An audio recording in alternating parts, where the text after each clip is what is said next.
Video tutorial number 10. Paano gamitin ang Client Conversion Tracker tool?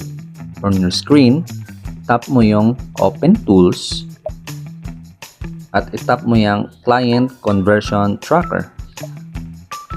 So it works as your internal CRM kung saan pwede ka mag-add ng mga clients mo dito at makita mo kung sino yung mga top priority clients mo, sino yung mga hot leads, mga warm leads, or sino yung mga nakalimutan mo na. So ito po ay very useful lalo na pag marami tayong clients at ma-monitor natin ano na yung mga status nila. So you can start by press mo yung add button.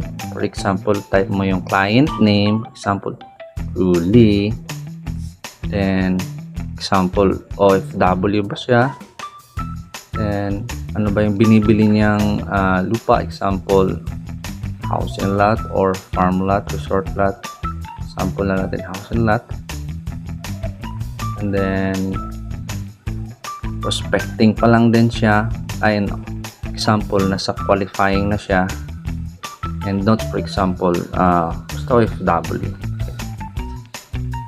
Now save. So mag-a-add up yun siya doon sa list. Makikita mo dito sa may baba mo banda yung list of your clients. Makikita mo dyan, pwede mong baguhin according sa category. Pwede mong yung mga hot first or sino yung mga oldest or newest or yung smart priority. So automatic na yan yung system natin mag-identify sino yung pinaka-urgent or pinaka-importante na kailangan ng attention ng buyer natin.